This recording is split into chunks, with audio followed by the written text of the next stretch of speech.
नमस्कार, मैं डॉक्टर रजनीश कुमार आप सभी का एक बार फिर से हार्दिक स्वागत करता हूं।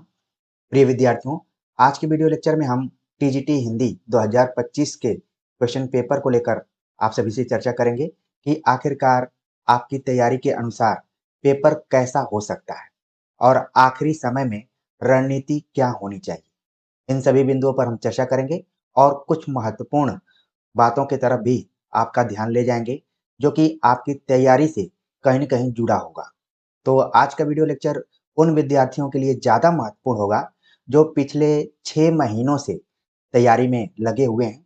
जब से नए आयोग का गठन हुआ है और मीडिया में तमाम खबरें चल रही हैं कि अब टीजीटी का होगा एग्ज़ाम, पीजीटी का एग्ज़ाम होगा, तब से वो सभी विद्यार्थी तैयारी में लग गए हैं और लगातार अभी तक पढ़ रहे हैं।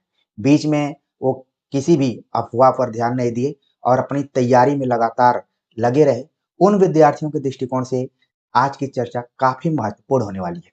तो हम बात करें उसके पहले हमने आप सभी को मोटिवेशन के तौर पर कम्युनिटी सेक्शन में एक कुछ अनुभव लिखा हुआ था, तो उसको जोड़कर यहाँ पर एक विद्यार्थी ने लिखा।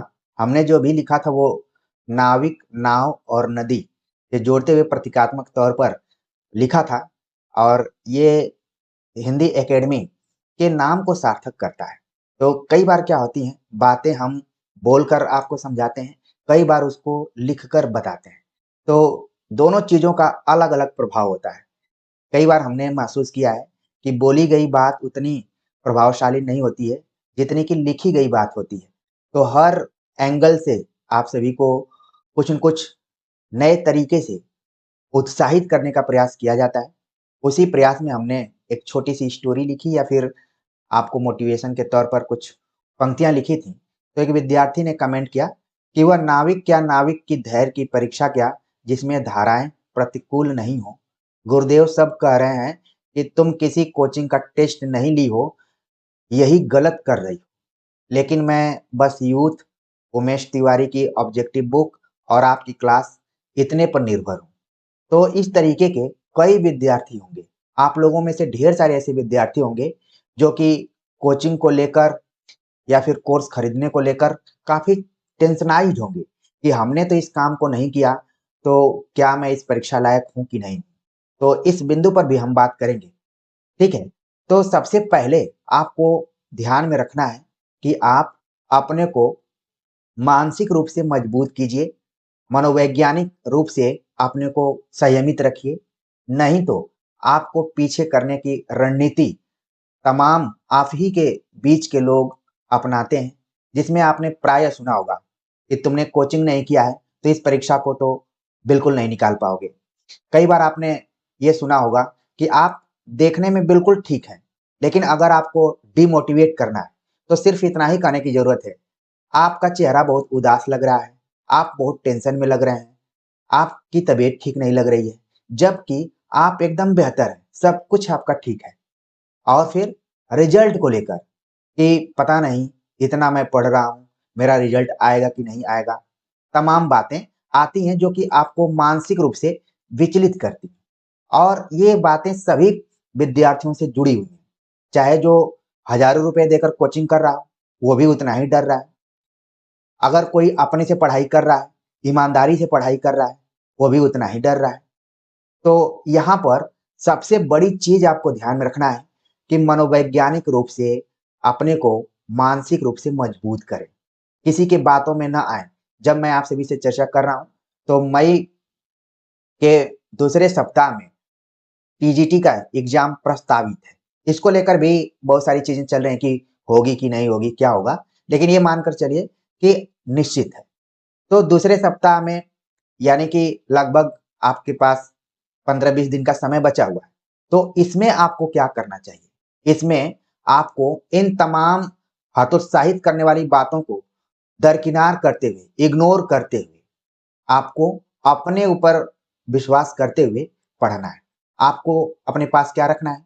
अगर आप सीरियसली 6 महीने से तैयारी कर रहे हैं तब, उन विद्यार्थियों के लिए, इसीलिए मैंने इंट्रो में ही बोल दिया कि जो विद्यार्थी 10-15 दिनों से लगे हुए हैं, उनके लिए थोड़ा-सा मुश्किल हो सकता है, लेकिन जो रेगुलर 4 से 5 महीने से लगे हुए हैं, उनको बस क्या करना है?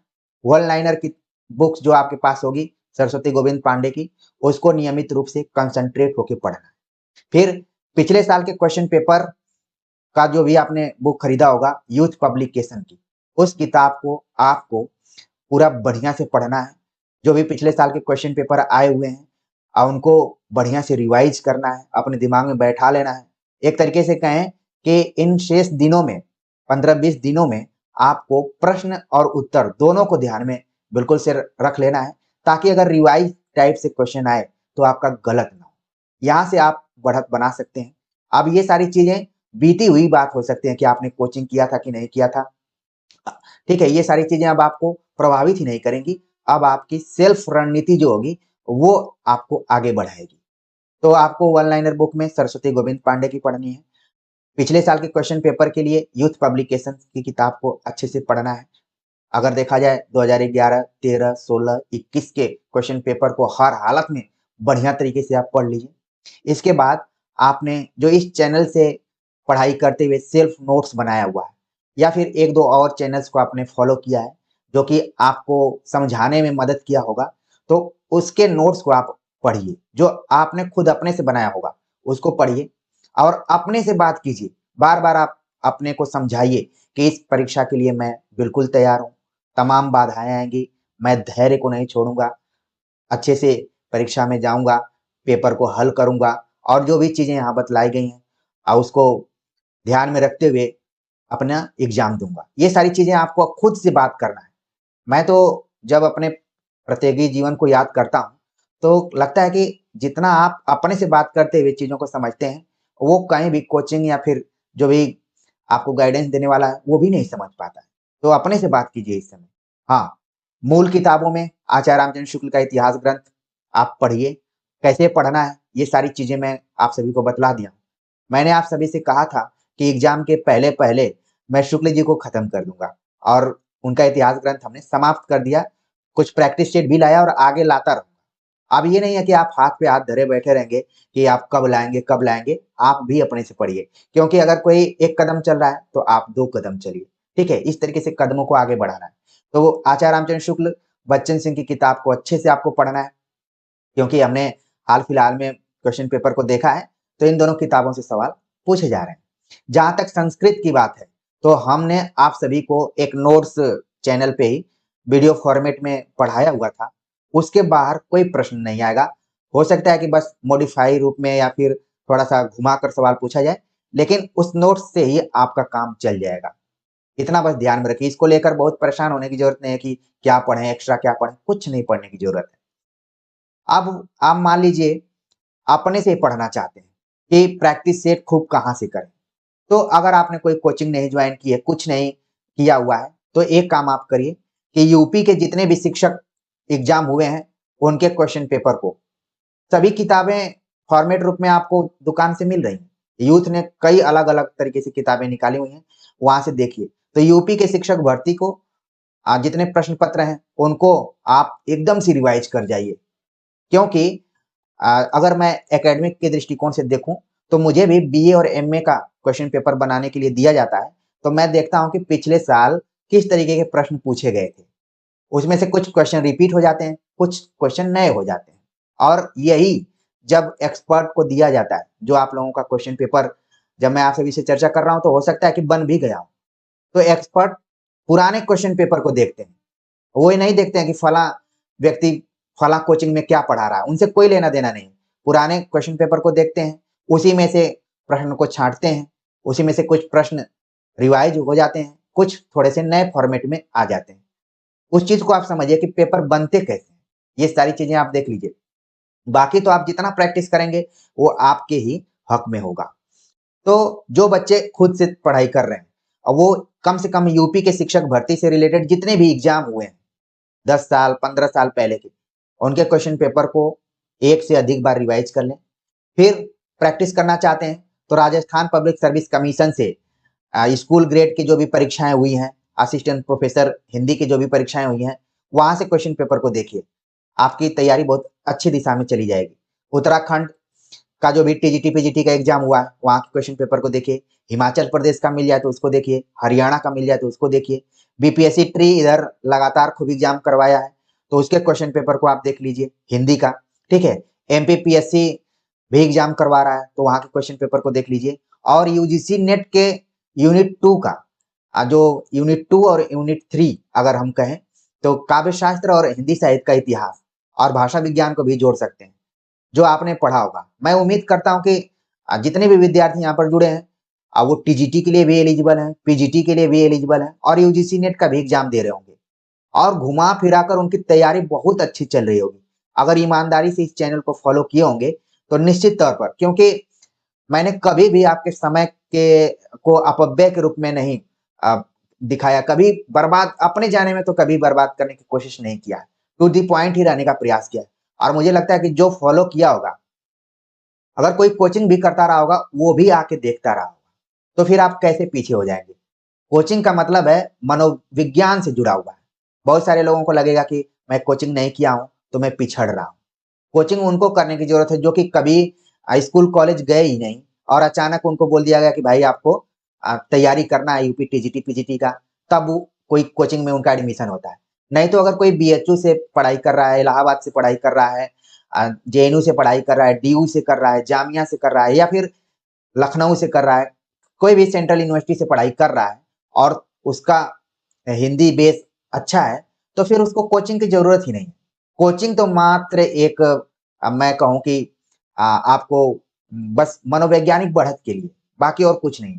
आपको हर हालत में जब कहा जाता है कि मनुष्य विषम परिस्थिति में रहता है तो वो अकेले रहता है, केवल नाम है कोचिंग का। आप अपने जीवन में कभी भी देखिएगा कि आप विषम परिस्थिति में होते हैं तो अकेले होते हैं, वहां पर आपका कोई नहीं होता है। जिंदगी भी एक परीक्षा है और परीक्षा हॉल में भी आप जाते हैं तो अकेले रहते हैं। वहीं पर आपको निर्णय लेना है कि क्या करना है, कैसे करना है, इसका उत्तर क्या होगा, उसका उत्तर क्या होगा। उसके पहले अगर ईमानदारी से आपने पढ़ाई किया होगा तो जाहिर सी बात है कि वहां पर आप अच्छा परफॉर्मेंस करेंगे। तो सेल्फ प्रैक्टिस सेट के लिए आप इन आयोगों से, हिंदी शिक्षक भर्तियों से संबंधित जितने भी क्वेश्चन पेपर हैं, समय रहते जरूर देख लीजिए उनको, ठीक। इसके बाद हमने ईएमआरएस से रिलेटेड प्रैक्टिस सेट करवाया है। हिंदी से शिक्षक भर्ती के लिए कोई भी क्वेश्चन पेपर आपके लिए महत्वपूर्ण है, आप देखिए और उसको एकदम लगे कि जैसे कि आपको भूख लगी हुई हो, जाकर उसको हल करना शुरू कर दीजिए, ठीक है। हिंदी के 75 प्रश्न करके हमने एक प्लेलिस्ट बनाई हुई है, उसको भी देखिए, ईएमआरएस का भी देखिए। इसके बाद बीएचयू के पिछले साल के पहले बीएचयू जो एमए एंट्रेंस लिया करता था, वेबसाइट है, मैं उसका लिंक डाल दूंगा, वहां से भी जाकर क्वेश्चन पेपर को देखिए, आपको काफी लाभ मिलेगा। सीईटी पीजी हिंदी का जो भी क्वेश्चन पेपर आपके पास होगा वेबसाइट से डाउनलोड कर लीजिए, वहां से पढ़िए अगर आप खूब प्रैक्टिस करना चाहते हैं तो।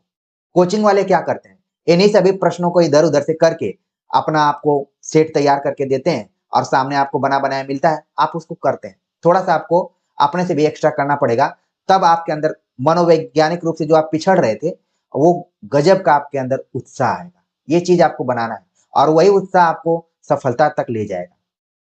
बाद में तो कोचिंग वाले हैं ही आपके श्रेय को लेने के लिए कि हमने किया हमने किया। आपने कभी सोचा है कि कोई टॉपर बनने से पहले उसको पता है कि टॉपर वो बन जाएगा? वो तो रिजल्ट आता है, किसी न किसी को तो टॉपर बनना ही है। बाद में लोग अपना अपना टिप्स देना शुरू कर देते हैं, लोगों को पुरस्कार इत्यादि भी देना मिलना शुरू हो जाता है, उनको खुद नहीं विश्वास होता है कि अब मुझे क्यों मिल रहा है। तो हर विद्यार्थी के सामने ये सारी समस्याएं, चाहे कोचिंग करने वाला हो चाहे नहीं करने वाला। हाँ, अगर ईमानदारी से आपने तैयारी की है और आपकी अंतरात्मा से आवाज आ रही है कि नहीं मेरी तैयारी अच्छी है, मैं इस बार अच्छा कर लूंगा, तो समझ जाइए कि आप अच्छे स्थिति में, ठीक है। तो मैं बता रहा था कि आपको अपने से अगर प्रैक्टिस सेट करना है तो इन इन वेबसाइट पर जाइए, यहाँ के क्वेश्चन पेपर को देखिए और आप अच्छे से तैयारी कर सकते हैं बिना किसी कोचिंग के नोट्स के, बिना किसी कोचिंग के प्रैक्टिस सेट के। हाँ, अगर आपको लग रहा है कि मैं पिछड़ रहा हूं तो निश्चित तौर पर आप कोई विश्वसनीय कोचिंग सेंटर्स का नोट्स टेस्ट सीरीज जो भी है वो ज्वाइन कर सकते हैं। बाकी यहाँ पर आपको गाइडेंस मिल रहा है, गाइडेंस आपके जीवन में बहुत बड़ा रोल निभा सकता है, इस चीज को आप जरूर ध्यान में रखिए। तो उस विद्यार्थी का मैंने कमेंट देखा तो मेरे दिमाग में आया कि बहुत सारे विद्यार्थी तो मनोवैज्ञानिक रूप से ही पराजित हो सकते हैं, तो क्यों ना इस पे थोड़ा सा फोकस किया जाए। अब मैं मेन चीज पर आऊंगा कि आखिरकार यूपी टीजीटी हिंदी 2025 का पेपर कैसा हो सकता है। तो मैंने बड़ा चिंतन मनन किया और सन 2011 से लेकर 2021 तक का जो भी पेपर हुआ था उसका मैंने रिवीजन किया, मूल्यांकन किया, विश्लेषण किया, तो ये समझा कि जो नया आयोग बना है, हाल फिलहाल में सबसे पहला एग्जाम उसने करवाया है UP higher education assistant professor का। तो जो टीजीटी का पेपर होगा वो UP higher education assistant professor के पेपर से कठिन होगा। ये चीज बिल्कुल आप ध्यान में रखिए, ठीक है। रहेगा वन लाइनर टाइप का ही रहेगा, लेकिन ट्रिकी होगा, थोड़ा सा आपको ध्यान में रखना है, थोड़ा सा उसका लेवल हाई होगा। और आप जब एग्जाम सेंटर में जाएंगे तो आपको कोई ऐसा प्रश्न नहीं दिखाई पड़ेगा जो आपका पढ़ा हुआ नहीं रहेगा। इसका मतलब कि पिछले साल के क्वेश्चन पेपर में से ढेर सारे प्रश्न रिवाइज होंगे, और अगर आप नहीं ध्यान दिए रहेंगे तो थोड़ा थोड़ा सा आपको कंफ्यूजन होगा और आप दो दो ऑप्शन में कंफ्यूज होते रहेंगे कि इसका आंसर क्या हो सकता है, उसका आंसर क्या हो सकता है। मतलब ये संकेत ये बतलाता है कि आपके पास जो भी पिछले साल के क्वेश्चन पेपर पर आधारित क्वेश्चन बैंक बुकलेट होगी उसको आप अभी से जाके रिवाइज करना शुरू करेंगे। जो शेष दिन बचा हुआ उसमें यही करना है। अब कोचिंगों का काम खत्म हो गया, कोचिंगों का काम जो होना था वो हो चुका है। हाँ, जिसको आप फॉलो करते रहे उसको करिए, उसमें कोई दिक्कत नहीं है। तो दूसरा पॉइंट यही हुआ कि पढ़ा हुआ आपका आएगा, लेकिन अगर आप ध्यान नहीं दिए रहेंगे थोड़ा थोड़ा कंफ्यूज होंगे। पेपर देखकर आपको अफसोस होगा, बार बार अपने पर ही आप दोष मढ़ेंगे कि कम समय मिला। जब से हो हल्ला हो रहा था कि अब यूपी सरकार जगी हुई है, टीजीटी का एग्जाम होगा, पीजीटी का एग्जाम होगा, तभी से लग गया होता तो आज पूरा सिलेबस कवर कर लिया होता। तो अभी भी समय है, आपको अफसोस करने की जरूरत नहीं। कथन पर आधारित क्वेश्चन जो रहेंगे थोड़े से कठिन रहेंगे, जिसमें आप देखेंगे कि कथन के रूप में आचार्य रामचंद्र शुक्ल, बच्चन सिंह, रामविलास शर्मा, हजारी प्रसाद द्विवेदी जैसे प्रमुख आलोचकों का कथन आपको पेपर में दिखाई पड़ेगा, ठीक है। और बाकी जो ट्रेडिशनल ढंग के प्रश्न आते हैं, प्रकाशन वर्ष पर आधारित, नई रचनाओं पर आधारित प्रश्न आते हैं, 4-5 क्वेश्चन इस तरीके के रहेंगे ही रहेंगे, जो कि आपको बार बार ये कहें दिमाग में डालेंगे कि क्यों नहीं नई रचनाओं को हम पढ़कर गए। तो हाल फिलहाल में जो 4-5 सालों में नई रचनाएं आई हुई हैं जिन पर संगोष्ठियां इत्यादि हुई हैं, उनको जरूर आप ध्यान में रखिए। नई रचनाओं को पकड़ने का एक सबसे अच्छा मैं लक्षण बतलाऊं तो वो है कि हाल फिलहाल में जिन जिन रचनाओं पर संगोष्ठियां हुई हों, जिनकी जन्म शताब्दियां मनाई गई हों या फिर विशेषांक निकले हों, उनको जरूर देख कर जाइए, ठीक है। और जहां तक हिंदी व्याकरण की बात करूं या फिर संस्कृत व्याकरण की बात करूं, ये सभी रिपीटेड आएंगे, यानी कि आपको हर हालत में पिछले साल के क्वेश्चन पेपर को रिवाइज करके जाना है। बहुत होगा तो क्वेश्चन के पैटर्न में थोड़ा सा अंतर हो सकता है। जैसे राम का अगर रूप पूछा है तो कभी वो पंचमी पूछ दिया, इस बार बहुत है तो सप्तमी पूछ देगा, लेकिन राम का ही रूप रहेगा। एक मैं मात्र उदाहरण बतलाया हूं, तो इस हिसाब से आपको तैयारी करना है। मतलब पेपर कैसा रह सकता है, पेपर का एक लेवल रहेगा, ठीक है, उसको आप इजी नहीं कर सकते हैं। इजी से कठिन ही हो सकता है और ज्यादा भी कठिन हो सकता है। तो आप पिछले साल के क्वेश्चन पेपर को पूरा रिवाइज करके जाइए, अपने नोट्स को पूरा रिवाइज करके जाइए। जो कुछ अभी हाल फिलहाल में अलग अलग हिंदी पट्टी के आयोगों ने परीक्षाएं ली हैं उनके प्रश्न पत्रों को भी देख कर जाइए, क्योंकि पेपर बनाने वाले इन्हीं प्रश्न पत्रों को देखते हैं ज्यादातर कि हाल फिलहाल में किस तरीके के नए प्रश्न बन रहे हैं। अगर वो किसी कोचिंग को उठाएंगे तो फिर मुझे ऐसा नहीं लगता है, क्योंकि एकेडमिक लोग ज्यादातर उधर ध्यान नहीं देते हैं। अब वो सीधे सीधे मंगवाते हैं कि आप पिछले साल के क्वेश्चन पेपर को थोड़ा दिखाइए कि किस टाइप से सवाल पूछा जा रहा था, फिर बैठते हैं धीरे धीरे सवाल बनाना शुरू कर देते हैं। अब बात यह है कि आपके लिए सेफ स्कोर क्या हो सकता है। इस बार तो 125 क्वेश्चन रहेंगे, तो उसमें सेफ स्कोर क्या रहेगा। अगर पेपर बहुत कठिन आ गया है तो 100 प्लस मतलब 100-105 तक आप सेफ में। ये बहुत कठिन की बात मैं कर रहा हूं। हाँ, मध्यम आ गया तो 110 प्लस तक आप सेफ रह सकते हैं, और अगर आसान आ जाएगा तो 115 प्लस तक आपको ध्यान में रखना पड़ेगा, क्योंकि टीजीटी में कंपटीशन बहुत ज्यादा है। और जैसा कि आप जान रहे हैं कि रिटेन पर ही आपका सिलेक्शन होने वाला है, टीजीटी में इंटरव्यू इत्यादि नहीं है। तो इस हिसाब से देखिए कि कंपटीशन बहुत ज्यादा है, फिर भी आपको अपने को मनोवैज्ञानिक रूप से मजबूत बना के रखना है। जैसे कई बार मैंने देखा है कि सेंटर पे जाने के बाद बहुत सारे आपको ऐसे परीक्षार्थी मिल जाएंगे, लगेगा कि महान विद्वान है, और वहीं पर आपको मानसिक रूप से धाराशायी कर देंगे आपको पीछे कर देंगे। इसलिए आप कंसंट्रेट रहिए, अपने से बात कीजिए और अपना जो भी कमजोर पक्ष है, क्योंकि आप अच्छे से जानते हैं कि आपका कमजोर पक्ष क्या है। कोचिंग पढ़ाने वाला और मेरे जैसे निःशुल्क गाइडेंस देने वाला व्यक्ति आपको बस गाइड कर सकता है। आप कल्पना कीजिए कि मैंने जो संस्कृत साहित्य पूरा पढ़ाया, हिंदी व्याकरण पूरा पढ़ाया और जो भी अभी तक मैंने गाइडेंस आपको दिया हुआ है, वो तो अपना मान कर कि ये हमारे स्टूडेंट हैं, ये अच्छा करें। तो इसी तरीके से सभी लोग पढ़ाते हैं, लेकिन विद्यार्थी उसी में से जो निकलते हैं, उन्हीं को सब लोग अपना-अपना बताना शुरू कर देते हैं। जहाँ तक कोचिंग की बात है, तो मैं इस आत्मविश्वास के साथ कह सकता हूँ कि जितने बच्चे कोचिंग पढ़ रहे हैं, वो तो अपना पढ़ रहे हैं, लेकिन उसके बावजूद भी अनुराग हिंदी अकेडमी के बारे में उनको जानकारी है कहीं से, तो वो फॉलो भी करते हैं। अब सफल होने के बाद वो इस चैनल का नाम लें न लें, उनके हाथ में है और मेरा कोई उनके ऊपर अधिकार भी नहीं है, क्योंकि मैं तो इसी उद्देश्य से ही आया हूँ कि हमें ओपन पब्लिकली समाज सेवा के रूप में अपना योगदान देना है। जो कुछ मैंने एकेडमिक में अभी तक जाना, सीखा और चीज़ों को झेला, वो अपने से जुड़े हुए लोगों को बतलाऊँ। वो मेरे छोटे भाई भी हो सकते हैं, वो मेरे प्रिय स्टूडेंट भी हो सकते हैं, वो मेरे परिचित भी हो सकते हैं, कुछ भी हो सकते हैं। तो देखिए, यूपी टीजीटी का जो पेपर है, वो अच्छा लेवल का रहेगा, एक चीज़ आप ध्यान में रखिए और जिन-जिन सावधानियों के बारे में हमने बतलाया है, उसको भी आप ध्यान में रखिए और बहुत ज़्यादा सोचिए-विचारिए मत। रिजल्ट पे तो बिल्कुल ध्यान मत रखिए, क्योंकि ऐसे नहीं कहा गया कि कर्म करो, फल की इच्छा मत करो। ये बहुत ही व्यावहारिक रूप से अनुभूत किया गया है। अगर फल की इच्छा पहले ही करना शुरू कर दिए, तो आपके ऊपर क्या होगा? प्रेशर आएगा। आप शुरुआत के ही 4-5 क्वेश्चन को देखने के बाद हड़बड़ा सकते हैं। उसमें आपके आते हुए 10-15 क्वेश्चन प्रभावित हो सकते हैं। इसलिए आप जाइए, पहले क्वेश्चन को आत्मीय लगाव के साथ श्रद्धा दीजिए उसको और बोलिए कि भाई आप ही के हाथ में है अब। हमें जो करना था 5-6 महीने से हमने किया है। अब जैसे पेज उलटते जाएँगे, आपको लगेगा कि हाँ, हमने इसको भी पढ़ा है, इसको भी पढ़ा है, इसको भी पढ़ा है। हाँ, ये मानकर चलिए कि 5 से 10 क्वेश्चन आपके लिए माथापच्ची वाले हो सकते हैं। तो उनको देखकर बिल्कुल परेशान नहीं होना। फिर धीरे-धीरे, धीरे-धीरे कूल होके अपना वहाँ पर बेस्ट देने का प्रयास करना है और आप ही में से बहुत सारे लोगों का चयन होगा। ये तो मानकर चलना है कि सभी का चयन तो नहीं होगा। लेकिन सीरियसली ईमानदारी से जो विद्यार्थी पढ़ाई किए होंगे, उनके अंदर से खुद आवाज़ आ जाएगी कि हाँ, हमने दिया है तो क्यों नहीं होगा? तो इसी को कहते हैं परीक्षा और परीक्षा हमेशा कुछ न कुछ सिखाती रहती है। तो प्रिय विद्यार्थियों, एज़ ए मार्गदर्शक के रूप में मुझे जो लगा कि अपने विद्यार्थियों को मनोवैज्ञानिक रूप से कैसे मजबूत बनना है, उसके बारे में ज़रूर हमें बातचीत करना चाहिए। तो हमने किया, उम्मीद है कि इससे आप लोगों का मनोबल ज़रूर बढ़ा होगा।